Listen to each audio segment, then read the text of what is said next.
भक्तों, आज श्रीमद्देवी भागवत पंचम स्कंद में दुर्धर्ष त्रिनेत्र अंधक और महिषासुर का वध यह कथा देवी भागवत में सुनाऊंगा। आज इसको ध्यान पर सुनिए और इस चैनल को लाइक सब्सक्राइब जरूर करें। सुनिए। महेश बोला, उस मंदोदरी की इंदुमती नाम की एक छोटी बहन थी जो समस्त शुभ लक्षणों से संपन्न तथा अत्यंत रूपवती थी। जब वह विवाह के योग्य हुई तब उसके विवाह की तैयारी होने लगी। उसका स्वयंवर रचाया गया। स्वयंवर के मंडप में अनेक देशों के राजा एकत्रित हुए। इंदुमती ने उनमें से एक बलशाली, रूपवान, कुलीन, शीलवान तथा समस्त शुभ लक्षणों से संपन्न राजा का वर्ण कर लिया।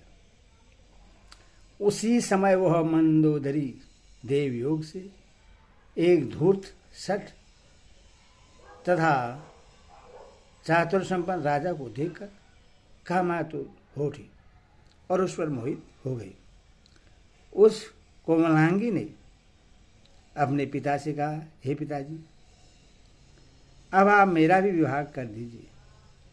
मंद्र देश की राजा को यहाँ देखकर अब मेरी भी विवाह करने की इच्छा हो गई है। पुत्र ने एकांत में अपने पिता से जो कुछ कहा था उसे सुनकर राजा चंद्रसेन प्रश्न मन से उसके भी विवाह कार्य की व्यवस्था में संलग्न हो गए।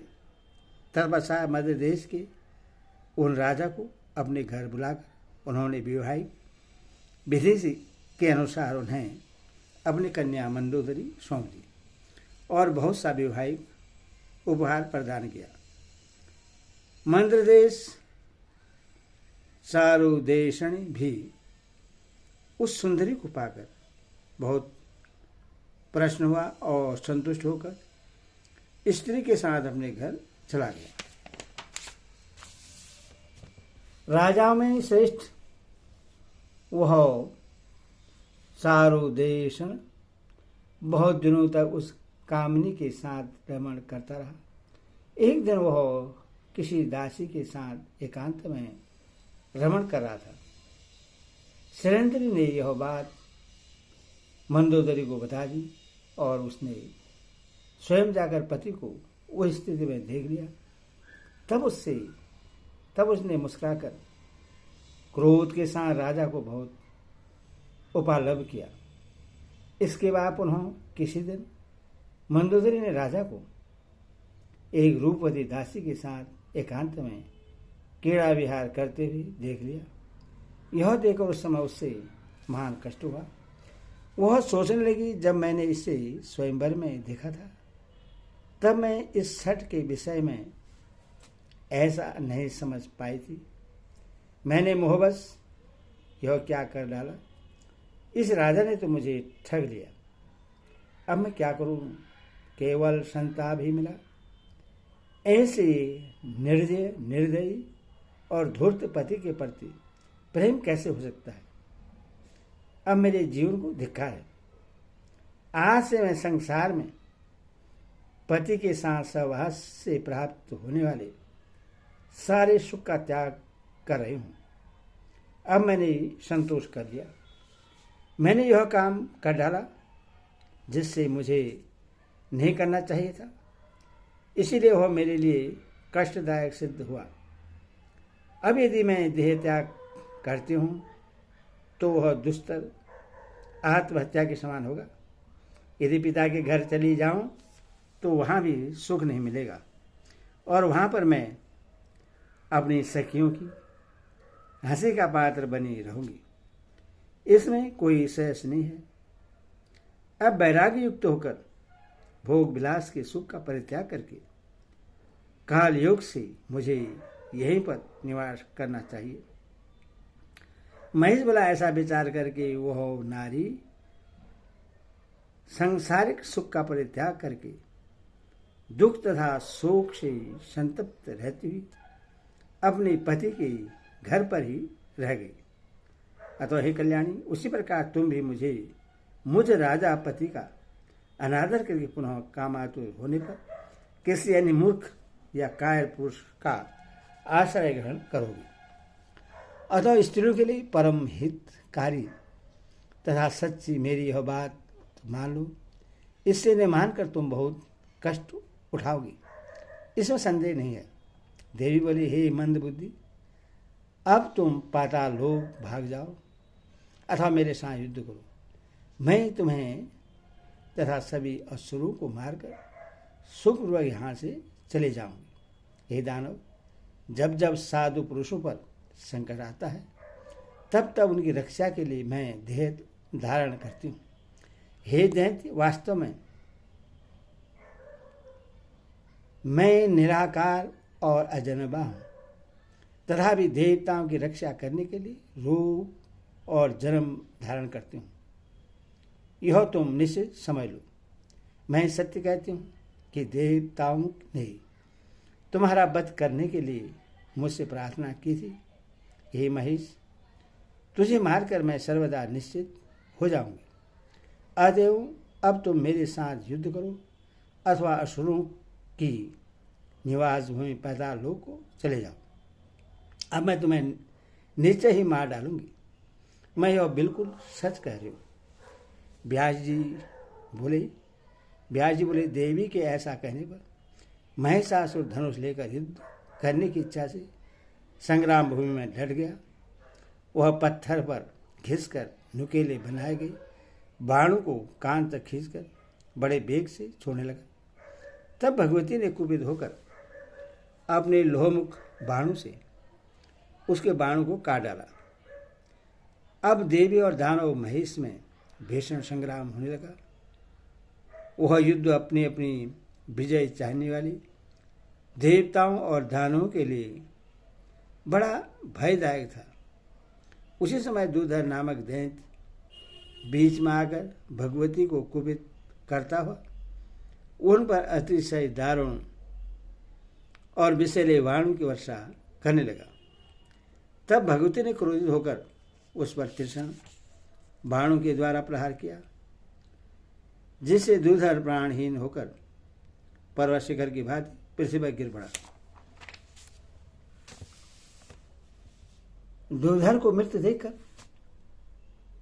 शस्त्रों का महान ज्ञाता त्रिनेत्र रणभूमि में आकर 7 बाणों से भगवती परमेश्वरी पर आघात करने लगा।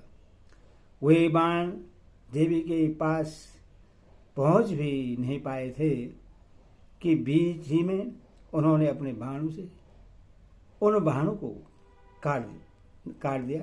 तब जगदम्बा ने अपने त्रिशूल से त्रिनेत्र को मार डाला।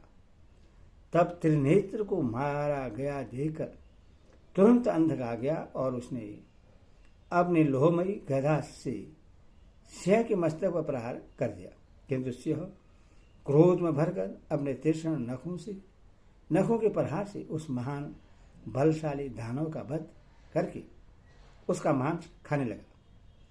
उन्हें रण में मारा गया देखकर महिषासुर को बहुत आश्चर्य हुआ। अतः वह और भी भेग के साथ तीक्ष्ण और पत्थर की शान पर चढ़ाकर तीक्ष्ण किए हुए बाणों को छोड़ने लगा। किंतु भगवती ने उन बाणों को अपने पास पहुंचने के पहले ही अपने बाणों से काटकर उनके 2 टुकड़े कर दिए। इसी समय जगदम्बा ने महिषासुर के वह स्थल पर अपनी गदा से आघात किया। देवताओं को दुख देने वाला महिष गदा से घायल होकर मूर्छित हो गया। किंतु उस वेदना को सहन करके वह पापी उठ खड़ा हुआ और पुनः तुरंत आकर उसने कोपाविष्ट होकर अपनी गदा से सिंह के मस्तक पर प्रहार कर दिया। तब सिंह भी नखों के आघात से उस महान असुर को विदीर्ण करने लगा। तब महिषासुर ने मानव रूप त्यागकर सिंह का रूप धारण कर लिया और वह अपने नखों से भगवती की मत वाले सिंह को चीरने लगा। उससे सिंह रूप में देखकर भगवती क्रोधित हो उठी और अपने लोहमुख तीक्ष्ण क्रूर एवं सर्व सदृश बाणों से उसे बीधने लगी। तदनंतर रूप त्याग कर महिषासुर ने मद बहाते हुए हाथी का रूप धारण करके अपने सूंड से एक विशाल शैल शिखर उठाकर चंडिका पर फेंका। उन पर्वत शिखर को आते देखकर भगवती जगदम्बा ने पत्थर पर घिसकर तेज किए गए बाणों से उसे तिल तिल करके काट डाला और वह बड़ी जोर से अट्टहास करने लगी। उस समय देवी का सिंह उछलकर उसके मस्तक पर चढ़ बैठा और अपने तीक्ष्ण नखों से उस गज रूपधारी महेश को भेदन करने लगा। अब महेश ने क्रोधपूर्वक उस सिंह को मारने के विचार से हाथी का रूप त्याग कर अत्यंत भीषण और बलवान 8 पैरों वाली सर्प का रूप धारण कर लिया। उस सर्प को देखकर जगदम्बा ने अतिशय क्रोध में भरकर उसके मस्तक पर खंडक से आघात किया। तब उसने भी भगवती पर प्रहार किया। अब उन दोनों में महाभयंकर युद्ध होने लगा। उसी समय उसने महेश रूप धारण करके अपनी सींगों से देवी के ऊपर आघात किया। विकराल रूप वाला तथा भयानक वह महान असुर अपनी पूंछ के घुमाने तथा सींगों से कोमल अंग वाली देवी पर प्रहार करने लगा। वह पापी अपनी पूंछ से पर्वतों को सींग पर रखकर बड़े वेग से घुमाता हुआ हंसकर अति प्रसन्नतापूर्वक भगवती के ऊपर फेंकने लगा। बल से उन्मत्त उस दानव ने भगवती से कहा, हे देवी ठहरो, रूप और यौवन से संपन्न तुमको मैं आज मार डालूंगा। तुम मूर्ख हो जो कि मदमद हो मेरे साथ युद्ध कर रही हो। तुम अज्ञानवश अपने को व्यर्थ ही बलवती समझकर मुखर हो रही हो। तुम्हें मारने के बाद मैं उन सब कपट पंडित देवताओं को मार डालूंगा जो 60 देवतागण एक स्त्री को आगे करके मुझे जीतना चाहते हैं। देवी बोले, अरे मूर्ख, व्यर्थ अभिमान मत करो, रणभूमि में ठहर जाओ। तुम्हें मारकर मैं देवताओं को निर्भय बना दूंगी। अरे अधम, मैं अभी मधुर मद पीकर देवताओं के लिए दुखदायी और मुनियों को भयभीत करने वाले तुझ पापी को रण में काट डालूंगी। ब्यास जी बोले, ऐसा कहकर क्रोध पूर्वक उस दैत्य को मार डालने के विचार से भगवती मदपूर्ण सोने का पात्र लेकर बारंबार उससे पीने लगी। उस मीठे द्रासा रस को पीकर भगवती बड़े वेग से अपना त्रिशूल उठाकर देवताओं को हर्षित करती हुई उस दानव पर झपटी। उस समय देवता प्रेम पूर्वक उनकी स्तुति करने लगे और पुष्प वर्षा करने लगे। वे दुंदुभियों की ध्वनि के साथ देवी की जय हो ऐसा बार बार कहने लगे। सभी ऋषि सिद्ध गर्धव पिशाच नाग चारण और किन्नरगण आकाश मंडल में स्थित होकर उस युद्ध को देखकर आनंदित हो रहे थे। कपटकार्य में प्रवीण हो महिषासुर रणभूमि से बार बार विविध प्रकार के मायामय शरीर धारण करके भगवती पर प्रहार करने लगा। तब क्रोध से लाल नेत्र करके चंडिका ने अपने तीक्ष्ण त्रिशूल से उस पापी के हृदय देश पर बलपूर्वक आघात किया। उससे आहत होकर महिषासुर भूमि पर गिर पड़ा और मूर्छित हो गया, किंतु मुहूर्त भर बाद पुनः उठकर अपने पैरों से वेगपूर्वक देवी चामुंडा को मारने लगा। इस प्रकार पद प्रहारों से देवी को चोट पहुंचाकर वह बारंबार हंसने लगा और देवताओं को भयभीत कर देने वाली भीषण ध्वनि करके चिल्लाने लगा।